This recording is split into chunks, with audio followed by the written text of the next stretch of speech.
कहानी की शुरुआत घने जंगल के बीच बने एक पुराने केबिन से होती है, जहां अचानक उस केबिन की खिड़की से एक लड़का जान बचाकर बाहर कूद आया और बिना पीछे मुड़े पूरी ताकत के साथ जंगल की ओर दौड़ पड़ा। उसी समय घर के अंदर से एक चुड़ैल जैसी डरावनी औरत बाहर निकली। उसने वो बंदूक उठा ली। जो लड़का घबराहट में पीछे छोड़ गया था और खून लगे गिलास को जीभ से चाटने लगी। उधर लड़का डर के मारे जंगल में गिरता पड़ता भागता रहा। भागते भागते उसने जल्दी से एक लिफाफा अपने बैग के अंदर छिपा लिया, जैसे वह उसके लिए सबसे कीमती चीज हो। फिर उसके हाथ बार बार खाली कमर की तरफ जा रहे थे। तब अचानक पूरे जंगल में उस औरत की डरावनी हंसी गूंज उठी। उसी पल ऊपर से तेज रोशनी उस पर पड़ी, जिससे उसकी आंखें चौंधी आ गईं। फिर उसी रात जंगल में गश्त कर रहे पुलिस ऑफिसर्स ने उस लड़के को ढूंढ निकाला। जब उन्होंने उसे पास से देखा तो उन्होंने पहचान लिया कि वह रॉनी हार्लो था। पर रॉनी बिल्कुल चुप था। उसकी आंखें खाली थीं और वह किसी ट्रांस जैसी हालत में दिख रहा था। इसके बाद कहानी साल 1997 में मार्थ वाइनर्ड नाम के एक छोटे से आइलैंड पर शिफ्ट होती है, जहां नोहा नाम का एक लड़का अपनी मां मार्थ और अपनी छोटी बहन के साथ रहता था। उनका एक सुंदर सा बीच हाउस था जो समुद्र के बिल्कुल पास बना हुआ था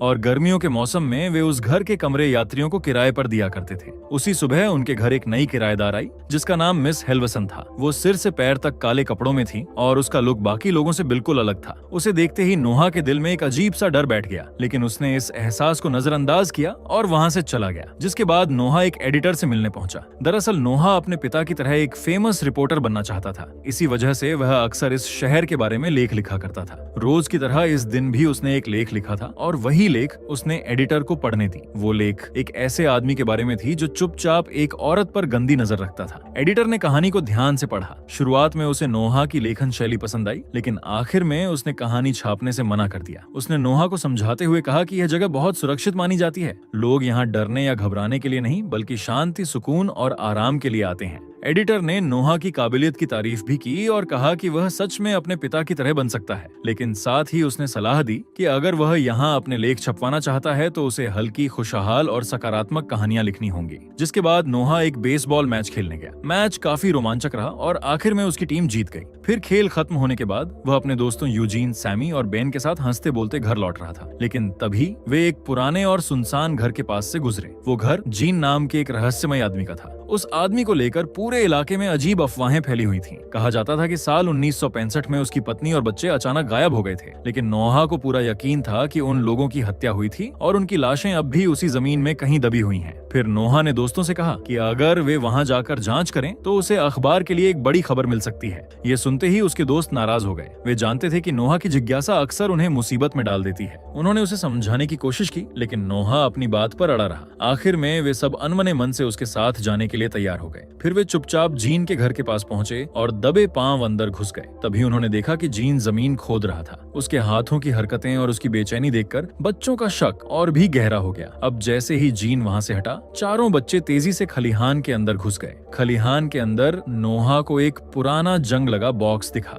वो उसे देखकर उत्साहित हो गया और उसे खोलने ही वाला था कि अचानक बाहर से आहट सुनाई दी। घबराकर सभी बच्चे वहीं छिप गए और अपनी सांसें थाम ली। उसी पल नोहा को याद आया कि उसका बैग तो बाहर ही रह गया था। उसका दिल बैठ सा गया, लेकिन तभी जीन वहां आ गया। उसे देखते ही सभी लोग बिना पीछे मुड़े पूरी तेजी से वहां से भाग निकले। फिर उस रात बेन अपनी बीच डेट पर गया, जहां उसकी मुलाकात एली नाम की एक लड़की से हुई। दोनों समंदर के किनारे बातें करते हुए टहल रहे थे। तभी दूर से काले कपड़ों में एक रहस्यमय शख्स उन्हें लगातार देखता हुआ नजर आया। फिर बेन और एली पानी में तैरने चले गए। तभी दोनों की नजर उस काले कपड़ों वाली आकृति पर पड़ी। तब अचानक वह शख्स भी पानी में कूद गया और अगले ही पल उसने एली को पकड़ लिया और उसे जबरदस्ती पानी के नीचे खींचने लगा। बेन ये सब देखकर घबरा गया और एली को बचाने के लिए तुरंत पानी के अंदर गया, लेकिन तभी उस औरत ने एली को छोड़ दिया और बेन को पकड़ लिया। उसी पल पानी के अंदर से एक तेज रोशनी निकली, जिससे सब कुछ चमक उठा। उस रोशनी की वजह से एली किसी तरह खुद को छुड़ाने में कामयाब हो गई और बाहर निकल आई। अगली सुबह नोहा जब घर से बाहर निकला तो वह चौंक गया, क्योंकि उसका बैग बाहर ही रखा हुआ था। ये वही बैग था जो वह पिछली शाम जीन के घर के पास भूल आया था। उसने जब बैग खोला तो उसके अंदर एक पुरानी किताब रखी हुई थी जो साफ तौर पर जीन की तरफ से छोड़ी गई थी। ये देखकर नोहा के मन में अजीब सा ख्याल आया कि शायद जीन उतना बुरा इंसान नहीं है जितना लोग उसे समझते हैं। यही सोचकर नोहा बेन के घर की तरफ चल पड़ा। वहां पहुंचकर उसने देखा कि बेन की माँ एक पुलिस ऑफिसर से बात कर रही थी, जहां ऑफिसर उसे बोल रहा था कि बेन ठीक है और वह सिर्फ डूबने के डर की वजह से सदमे में है। लेकिन नोहा को यह बात बिल्कुल सही नहीं लगी, इसलिए वह उससे मिलने चला गया। जब उसने बेन से बात करने की कोशिश की तो बेन बिल्कुल चुप रहा। वो तो नोहा के सवालों का जवाब भी नहीं दे रहा था और उल्टा उसकी आंखों में वही अजीब सा खालीपन था जो कहानी की शुरुआत में रोनी की आंखों में दिखाई दिया था। इसके बाद नोहा ने एली से बात की। एली अब भी डरी हुई थी और बार बार कांप रही थी, पर उसने नोहा को पूरी घटना विस्तार से बताई। एली की बातों को सुनकर नोहा को यकीन होने लगा कि यह कोई साधारण हादसा नहीं था। नोहा ने कहा कि उन्हें यह सब पुलिस को बताना चाहिए, लेकिन एली की आंखों में बेबसी आ गई। उसने बताया कि उसने पहले ही सब कुछ बताने की कोशिश की, लेकिन किसी ने उसकी बात पर भरोसा नहीं किया। ये सब सुनकर नोहा सच्चाई जानने के लिए बीच पर गया। तभी उसे वहाँ काले कपड़े का एक टुकड़ा मिला। दूर उसे मिस हेल्वर्सन भी दिखाई दी। इसके बाद नोहा सीधे जीन के घर पहुंचा। उसने पहले बैग लौटाने के लिए उसका धन्यवाद किया और फिर पिछली रात चुपके से अंदर घुसने के लिए माफी भी मांगी। थोड़ी बातचीत के बाद नोहा को पता चला कि जीन पहले एक पुलिस अफसर रह चुका था। ये सुनकर नोहा की उम्मीद जगी। उसने जीन से मदद मांगी और समुद्र में हुई पूरी घटना उसे बता दी, लेकिन जीन ने उसकी बातों को बेकार की कल्पना कहकर टाल दिया और बिना कुछ और सुने उसने उसके मुंह पर दरवाजा बंद कर दिया। जिसके बाद नोहा घर लौट आया, जहाँ मार्थ ने उसके लिए खाना तैयार किया था। उसने नोहा से कहा कि वह ये खाना चुपचाप मिस हेल्वर्सन के कमरे के दरवाजे के बाहर रख दे। नोहा का मन तो नहीं था, लेकिन वो चुपचाप प्लेट लेकर ऊपर चला गया। जब नोहा मिस हेल्वर्सन के दरवाजे के पास पहुंचा तो अंदर से अजीब सी बड़बड़ाहट सुनाई देने लगी। जिज्ञासा के मारे उसने धीरे से चाकू लिया और दरवाजे के नीचे की दरार से झांकने की कोशिश करने लगा। उसी पल उसे एहसास हुआ कि मिस हेल्वर्सन अंदर से उसे ही घूर रही थी। ये देखते ही नोहा के शरीर में सिहरन दौड़ गई और डर के मारे वह प्लेट वहीं छोड़कर तेजी से वहां से भाग गया। उधर जीन अपने घर में अकेला बैठा पुराने वीडियो देख रहा था। स्क्रीन पर उसका परिवार नजर आ रहा था। उन पलों को देखकर जीन की आंखें भर आईं और उसका चेहरा उदास हो गया। तभी उसने टीवी ऑन किया।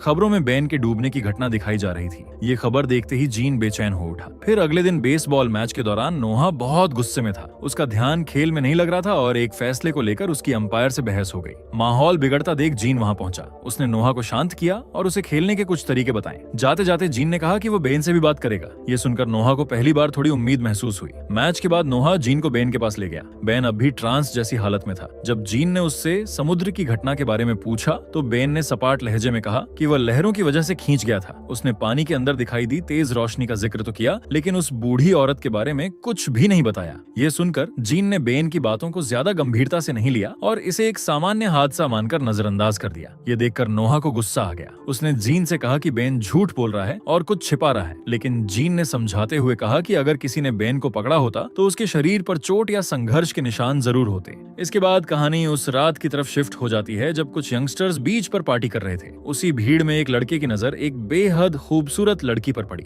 वो लड़की भी उसे देखकर मुस्कुरा रही थी और साफ तौर पर उसमें दिलचस्पी दिखा रही थी। कुछ देर बाद वह लड़की उसे पार्टी से दूर जंगल की तरफ ले जाने लगी। वो जगह नो मैनस लैंड के नाम से जानी जाती थी। लड़का वहां जाने से हिचक रहा था क्योंकि उसे पता था कि यह इलाका प्रतिबंधित है और दूसरे विश्व युद्ध के समय यहाँ बमों का परीक्षण हुआ करता था। लेकिन लड़की ने उसकी बातों को अनदेखा कर दिया और मुस्कुराते हुए उसका हाथ पकड़कर जबरदस्ती उसे उस अंधेरे इलाके की तरफ ले गई। लेकिन कुछ ही देर बाद अचानक जंगल के अंदर से लड़के की डरावनी चीखें गूंज उठी। उसी पल एक जोरदार धमाका हुआ जिससे पूरी जगह हिल गई और एक रोशनी आसमान तक दिखाई दी। और अगली सुबह नोहा ने यह खबर टीवी पर देख ली, जहां रिपोर्टर बता रहा था कि घायल लड़के का नाम केविन है और वह किसी तरह जिंदा बच गया है। तभी टीवी स्क्रीन पर केविन की झलक दिखाई गई। उसकी आंखें बिल्कुल खाली थीं, चेहरे पर कोई भाव नहीं था। वह बिल्कुल वैसे ही देख रहा था जैसे बन और उससे पहले रोनी देखा करते थे। ये देखकर नोहा को यकीन हो गया कि यह सब सिर्फ हादसे नहीं है, बल्कि किसी डरावनी चीज का काम है। उसने बिना देर किए यह सारी बातें जीन को जाकर बता दी। नोहा की बातें सुनते ही जीन का चेहरा गंभीर हो गया। अब उसे भी यकीन होने लगा कि कुछ बहुत गलत हो रहा है। उसने फैसला किया कि सच्चाई जानने के लिए उन्हें नो मैनस लैंड जाना होगा।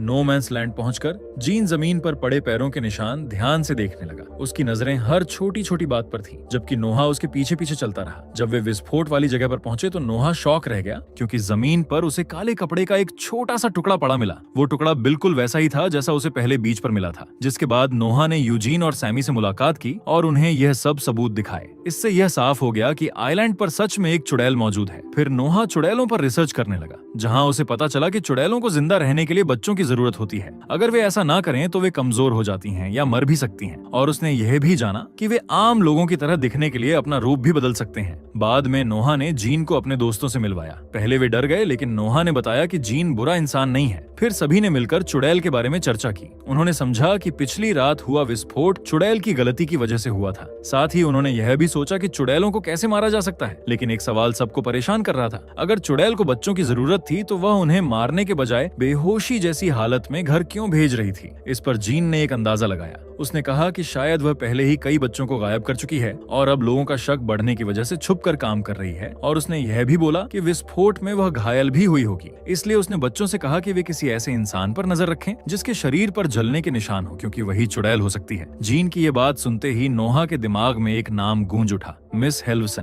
क्योंकि उसका अजीब व्यवहार, काले कपड़े और रहस्यमयी नजरें, अब सब कुछ साफ लगने लगा। नोहा को यकीन होने लगा कि चुड़ैल वहीं हो सकती है। उसी शक के चलते जब मिस हेल्वरसन घर छोड़कर बाहर गई तो नोहा ने मौका देखा और वह चुपचाप उसके कमरे में घुस गया और चारों तरफ तलाश करने लगा। तभी उसकी नजर एक कागजों के ढेर पर पड़ी जहां कई बच्चों के नाम और उनकी जन्मतिथियों की एक सूची लिखी हुई थी। नोहा का दिल तेजी से धड़कने लगा क्योंकि उस सूची में उसके दोस्तों के नाम भी शामिल थे। ये सब देखकर नोहा सीधे अपने दोस्तों से मिलने गया। उसने यूजीन और सैमी को सारी बात बताई और समझाया कि शहर में जितनी भी अजीब और डरावनी घटनाएं हुई थीं, वे सब मिस हेल्वरसन के आने के बाद ही शुरू हुई थीं। अब बच्चों को भी यकीन हो गया कि वही चुड़ैल है। फिर सबने मिलकर फैसला किया कि वे कैमरे के साथ उसका पीछा करेंगे और उसे हाथ पकड़ेंगे। थोड़ी देर बाद उन्होंने देखा कि मिस हेल्वरसन घर से निकलकर एक बच्चों के थिएटर की तरफ जा रही है। ये देखकर उनके होश उड़ गए। उन्हें लगा कि वह यहाँ एक साथ कई बच्चों को अगवा करने वाली है। तभी नोहा ने देखा कि मिस हेल्वरसन एक बच्चे को छूने वाली है। उसने तुरंत उसे धक्का दे दिया और दोनों स्टेज पर गिर पड़े जहाँ बहुत सारे लोग मौजूद थे।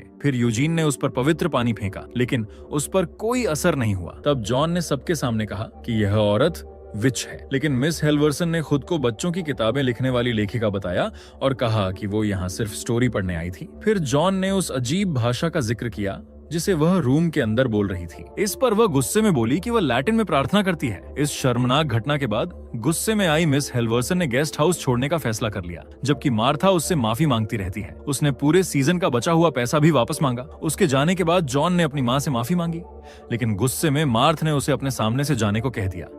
इसके बाद जॉन सीधे जीन के घर पहुंचा और आज जो कुछ भी हुआ था सब उसे बता दिया। जीन गंभीर आवाज में उसे समझाता है कि झूठा आरोप किसी की जिंदगी हमेशा के लिए बर्बाद कर सकता है। तब जॉन ने अपने पिता के बारे में बताया। उसने कहा कि उसके पिता एक पत्रकार थे जो सच्ची कहानियों की तलाश में दुनिया भर में घूमते रहते थे, पर आखिरी रिपोर्टिंग के दौरान उनका एक्सीडेंट हो गया था जिसकी वजह से उनकी मौत हो गई। वह कहता है कि वो अपने पिता की तरह सच को सामने लाना चाहता है, लेकिन शायद वह गलती कर बैठा है। जॉन की बात सुनकर जीन भी चुप हो गया। थोड़ी देर के बाद उसने भी अपनी स्टोरी सुनानी शुरू की। उसने बताया कि उसका बेटा जो आज 34 साल का होता, उसे 5 साल की उम्र में उसकी आंखों के सामने से अगवा कर लिया गया था। उस समय उसने उसका पीछा करने की कोशिश भी की, लेकिन रास्ते में उसका एक्सीडेंट हो गया। उसके बाद से उसका बेटा कभी नहीं मिला। जीन ने आगे बताया कि इस घटना के बाद उसकी पत्नी भी उसे छोड़कर चली गई थी और पिछले 30 सालों से वह अकेला ही अपने बेटे को ढूंढ रहा है। उस पल दोनों के बीच एक गहरा सन्नाटा छा जाता है, क्योंकि दोनों ही किसी न किसी तरह अपने जीवन में किसी ऐसे सच का बोझ उठाए हुए थे जो कभी उन्हें चैन से जीने नहीं देता था। खैर, अगली सुबह जॉन और जीन पुलिस चीफ और एडिटर से मिलते हैं। वे जानते थे कि विच की बात कोई नहीं मानेगा, इसलिए उन्होंने सीधे यह कहने के बजाय समझाया कि शहर में कोई शिकारी मौजूद है जो बच्चों को निशाना बना रहा है। लेकिन पुलिस चीफ कहता है कि हर साल इस आइलैंड पर बच्चे या तो समुद्र में डूब जाते हैं या फिर नो मैंस लैंड में हादसों का शिकार हो जाते हैं। उसके मुताबिक ये सभी घटनाएं दुर्भाग्यपूर्ण जरूर थी, लेकिन यह आम मानी जाती थी। जीन ने बच्चों के अजीब व्यवहार जैसे उनकी खाली आंखें और काले कपड़ों के टुकड़े जैसे सबूत सामने रखे, फिर भी किसी ने उनकी बातों को गंभीरता से नहीं लिया। आखिर में जॉन ने हिम्मत करके कहा कि इसके पीछे कोई आम इंसान नहीं बल्कि एक विच है। ये सुनते ही रूम में बैठे बड़े लोग हंसने लगे। उनके लिए यह सिर्फ एक बच्चे की कल्पना थी, लेकिन जॉन और जीन जानते थे कि सच्चाई इससे कहीं ज्यादा डरावनी है। इसके बाद जॉन भारी मन से घर की तरफ लौटने लगा, लेकिन तभी उसकी नजर यूजीन की साइकिल और उसके बैग पर पड़ती है। ये देखते ही जॉन के दिल में घबराहट दौड़ गई। उसने आसपास आवाज लगाई, लेकिन कोई जवाब नहीं मिला, इसलिए वह जंगल की तरफ बढ़कर उसे ढूंढने लगता है। थोड़ी ही देर में उसे यूजीन मिल जाता है। यूजीन हांफती हुई आवाज में बताता है कि किसी अनजानी चीज ने उसका पीछा किया था। तभी उसने कांपते हाथ से दूर जंगल की तरफ इशारा किया। जॉन ने उधर देखा तो उसकी रूह कांप गई, क्योंकि वहां काले कपड़े में लिपटी एक आकृति खड़ी थी जिसने चेतावनी दी कि जहां उसका काम नहीं है वहां दखल न दे। डर के मारे दोनों लड़के तुरंत जंगल से भागते हैं और अपनी साइकिलों तक पहुंचते हैं। वहां यूजीन ने गुस्से में जॉन से कहा कि वह उससे दूर रहे, क्योंकि उसकी वजह से ही इस मुसीबत में फंस गया है। इतना कहकर यूजीन वहां से चला जाता है। अब जॉन अकेला खड़ा रह गया। तभी उसकी नजर अपने जूतों पर पड़ी, जहां जूतों पर लाल समुद्री घास लगी हुई थी। फिर अंधेरे में घर जाते समय अचानक एक कार कहीं से आती है। और उसका पीछा करने लगती है। यह देखकर जॉन पूरी ताकत से साइकिल चलाने लगता है और किसी तरह जीन के घर पहुंच जाता है। उसने बताया कि एक कार उसका पीछा कर रही थी, लेकिन जब जीन बाहर देखने गया तो वहां कोई गाड़ी नहीं थी। जिसके बाद जीन ने जॉन को न्यू हैम्पशायर के एक शहर के बारे में बताया जहां पहले भी कई बच्चे गायब हुए थे। उसने रॉनी हार्लो का जिक्र किया जो गायब होने के बाद लौटने वाला पहला बच्चा था और जिसकी आंखों में वही खालीपन होता है। जीन को अब पूरा यकीन हो गया था कि इन सभी घटनाओं के पीछे एक ही सच्चाई छिपी होती है, इसलिए वह वहां जाने का फैसला करता है ताकि रॉनी से मिलकर कुछ पता लगाया जा सके। फिर जीन ने किसी तरह रॉनी को ढूंढ लिया और उससे बात करने की कोशिश की, लेकिन वह बिल्कुल प्रतिक्रिया नहीं दे रहा था। तभी जीन ने उसके बैग की जांच की और उसमें विचेज पर लिखी एक किताब मिली। उसे एक लिफाफा भी मिला जिसमें अलग अलग बेसबॉल टीमों की तस्वीरें और एक चाबी थी। उस चाबी से जीन अलमारी में रखा एक छोटा बक्सा खोलता है। उसके अंदर विच का नक्शा, अखबार की कतरने और चांदी की गोलियां रखी थीं। अब जीन को यकीन हो गया कि रॉनी इस रहस्य की तह तक पहुंच चुका था। फिर यह सब लेकर जीन अपने घर की ओर निकल पड़ता है, पर रास्ते में अचानक उसने गाड़ी रोक दी और नक्शे और तस्वीरों को ध्यान से देखने लगा। तब उसे समझ आ गया कि यह तस्वीरें अलग अलग शहरों और समय की बेसबॉल टीमों की थी, लेकिन उनमें एक चीज समान थी कि हर तस्वीर में वही अंपायर मौजूद था। उधर जॉन एक और बेसबॉल मैच खेल रहा था। तभी उसकी नजर अंपायर के जूतों पर पड़ी जिन पर लाल समुद्री घास चिपकी हुई थी। उससे भी ज्यादा डरावना तब हुआ जब उसने अंपायर के हाथ पर जलने का निशान देखा। तभी जॉन को एहसास हुआ कि वह जिस विच को ढूंढ रहा था वह शुरू से उसके सामने ही था। मैच खत्म होते ही जॉन ने यूजीन और सैमी को एक तरफ बुलाया और उन्हें सब कुछ बता दिया। उसने साफ कहा कि अंपायर ही वह विच है। सैमी को यह बात मजाक लगी, लेकिन यूजीन ने उस पर भरोसा किया क्योंकि वह खुद विच का सामना कर चुका था। यूजीन ने बताया कि उसे अंपायर का पता मालूम है और तीनों ने वहां जाने का फैसला किया। कुछ ही देर में वे कैमरा और एक बेसबॉल बैट लेकर अंपायर के घर पहुंच गए। फिर चुपचाप अंदर घुसकर वे सब कुछ रिकॉर्ड करने लगे। तभी जॉन ने देखा कि अंपायर के पास कई नकली पहचान पत्र थे। वहीं यूजीन और सैमी को कई बच्चों के जूते मिले। तभी अचानक अंपायर उनके सामने आ गया और उन्हें बेहोश कर दिया। कुछ देर के बाद जब उन्हें होश आया तो उन्होंने खुद को रस्सियों से बंधा हुआ पाया। तभी अंपायर उनके सामने आया। उसके हाथ में 2 चाकू थे जिनकी धार हल्की रोशनी में चमक रही थी। वह बोला कि वह महीनों से भूखा है और अब खुद को रोक नहीं पा रहा है। फिर वह अपनी सच्चाई बताने लगा कि जिंदा रहने के लिए उसे बच्चों का शिकार करना पड़ता है और हर कुछ सालों में अपनी पहचान और जगह बदलनी पड़ती है। आखिर में उसने कहा कि मार्थ वाइनर्ड उसके लिए सबसे सही जगह थी क्योंकि हर गर्मी में यहाँ बच्चों की भरमार रहती थी। वो हंसते हुए बोला कि सिर्फ बच्चों की जवानी पीना काफी नहीं होता। ये कहते हुए उसने तीनों की तरफ देखा और ठंडी आवाज में कहा कि अब उनकी बारी है। फिर उसने जॉन को पहले खाने का फैसला किया। जैसे ही उसने जॉन को छुआ उसका असली डरावना रूप सामने आ गया और वह जॉन को घसीटते हुए अंदर ले जाने लगी। तभी जॉन ने अपना लाइटर दोस्तों की तरफ फेंक दिया।